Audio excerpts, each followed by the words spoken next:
मैं 4 लाइनों से शुरू करता हूँ और ये आपको भी पेश है और अभिलाष जी को भी समर्पित है हाँ, स्वागत है। कि ये है हिंदू, वो मुसलमान, वो ईसाई, वो यहूद, इस पे ये पाबंदियां और उस पे ये कयूद। कदरे हाँ, इंसानी पे कितने जल्मो जहल बरसाते हुए, और भोंगे कितने नजर आते हैं चिल्लाते हुए। अच्छा है, वाह वाह। तो ये तो आप समझ लीजिए कि 1886 में इस भोंगे का आविष्कार हुआ था, मतलब जिसको आप लाउड स्पीकर कहते हैं आज की तारीख में। और 1936-37 में ये भारत आया था। और उससे पहले जामा मस्जिद पे कभी भी कोई लाउड स्पीकर नहीं लगा था। मीनार पर जो लोग होते थे वो चढ़ के अजान देते थे और वहां से लोगों को सुनाई देता था, इतनी ऊंची आवाज में बोलते थे। और उससे पहले लोगों को अलर्ट किया जाता था कि नमाज होने वाली है, आप तैयार हो जाएं। तो कहीं लाउड स्पीकर था ही नहीं। मक्का मदीना में आज भी लाउड स्पीकर नहीं है।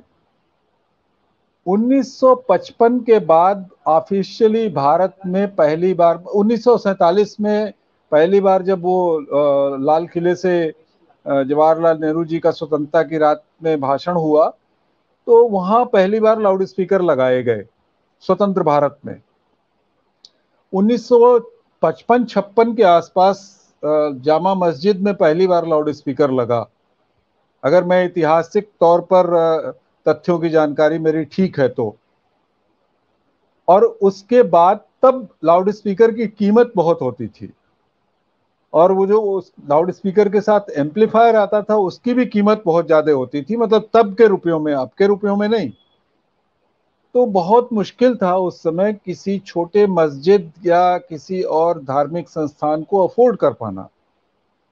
बाद में ये चीजें जो है वो बहुत प्रचलन में आई, जब जमात बढ़ने लगी, लोगों की तादाद बढ़ने लगी, तो ये हुआ कि लोगों को जो है, चलो भाई अब सब लोग तो एक मस्जिद के परिसर में अकोमोडेट होकर नमाज नहीं पढ़ सकते, इतनी आबादी बढ़ गई। तो ये हुआ कि चलो इसको जो है लाउड स्पीकर लगा के उस पर बोलो, ताकि ज्यादा से ज्यादा लोगों को सुनाई दे, दूर तक आवाज जाए, लोगों को सुनाई दे। कंट्रोवर्सी की तो कोई बात ही नहीं थी।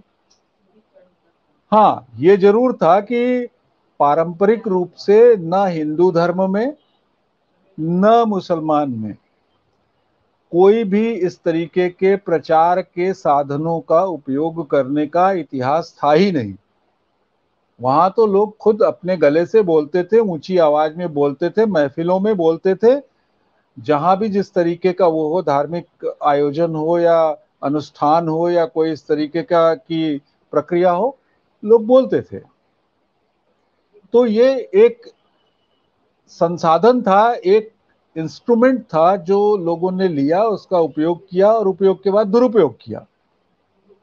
और उस दुरुपयोग के बाद लोगों को ये समझ में आया कि नहीं, ये आवाज बहुत ज्यादा हो रही है, ये हल्ला बहुत ज्यादा हो रहा है। हाँ, उसके बाद लोगों के अंदर इंटॉलरेंस आनी शुरू हुई, और वो इंटॉलरेंस जो था वो अहमक बना गया दोनों कौमों को। हम बेवकूफी की हद तक लाउड स्पीकर लगा के हिंदू धर्म भजनों को बजाने लगे, जगराता करने लगे, और न जाने क्या क्या करने लग पड़े। कोई ऐसा रिवाज ही नहीं था, है ही नहीं। वो बीच में कुछ गाने वाले आ गए, वो जो जगराता करने वाले प्रोफेशनल आ गए, वो बड़े बड़े बड़े बड़े ढेर सारे साउंड इंस्ट्रूमेंट लगा के और बड़े सारे रात रात भर हल्ला मचा रहे हैं, चिल्ला रहे हैं। अरे, और वही हालत इधर मस्जिदों में हुई कि साहब अब जी। वो एक टाइम दो टाइम की जगह 5 टाइम की नमाज होने लगी। तो मैं तो ये समझता हूं कि कैराना ने एक बहुत उत्कृष्ट उदाहरण प्रस्तुत किया है। देश की पूरी मीडिया को, हर पढ़े लिखे आदमी को, हर आलिम फाजिल को इस बात का स्वागत करना चाहिए कि उन्होंने एक बहुत ही यूनिक दिशा निर्देश दे दिया है देश को। अब आप लड़ते झगड़ते रहिए, जी। आप जो भी चाहें करते रहिए, आप एक दूसरे को बरगलाते रहिए, बेवकूफ बनाते रहिए, उल्लू बनाते रहिए, उससे कोई फर्क नहीं पड़ने वाला है। जी। लोगों ने जो उनको मैंडेट था वो अपना मैंडेट दे दिया, कह दिया कि जी ये ठीक है। मैं आपको एक छोटी सी बात बताऊं, पंडित मदन मोहन मालवीय जिन्होंने काशी हिंदू विश्वविद्यालय की स्थापना की, जैसे अलीगढ़ मुस्लिम यूनिवर्सिटी की स्थापना हुई, वहां काशी हिंदू विश्वविद्यालय की स्थापना हुई। पंडित मदन मोहन मालवीय कट्टर हिंदू थे और उनकी जो अचकन थी, जो शेरवानी वो पहनते थे, वो इब्राहिम मियां सिलते थे। और मेरे जहां पास में था वहीं, और एक मस्जिद के नीचे इब्राहिम मियां की सिलाई की दुकान थी।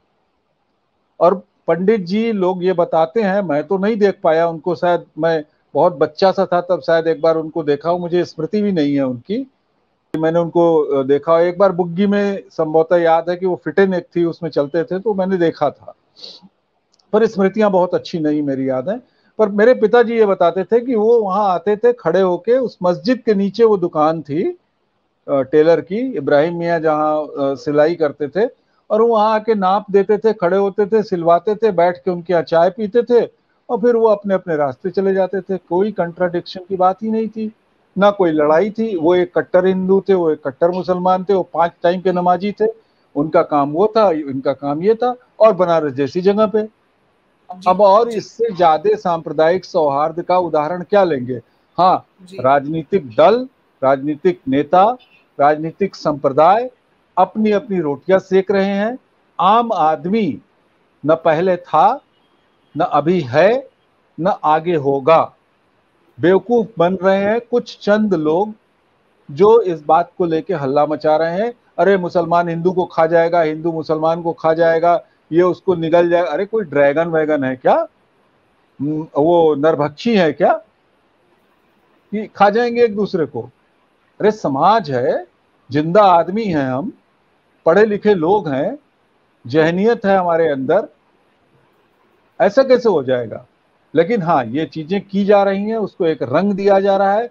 रंग से ज्यादा हमारे अंदर भावनात्मक रूप से वो घृणा पैदा की जा रही है, समाज के अंदर घृणा पैदा की जा रही है, डिमार्केशन पैदा किया जा रहा है, एक नैरेटिव सेट किया जा रहा है, 80-20 का नैरेटिव सेट। अरे कौन अल्पसंख्यक है इस देश में?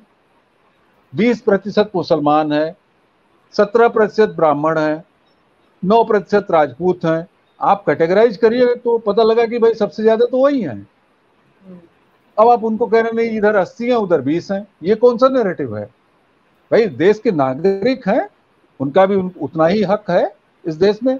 उनकी पूजा पद्धति अलग हो सकती है, उनका विश्वास अलग हो सकता है, उनकी मान्यताएं अलग हो सकती हैं, होंगी। आपकी मान्यताएं अलग है, आप धूपबत्ती जलाइए, आप घंटी बजाइए, आप शंख बजाइए। उनकी मान्यता है कि वो नमाज पढ़ेंगे, नमाज पढ़े। और आप हमसे जुड़े रहने के लिए सब्सक्राइब करें YouTube पर, फॉलो करें Twitter पर और लाइक करें Facebook पर। और ज्यादा जानकारी के लिए आपको टाइप करना होगा सिर्फ न्यूज नशा।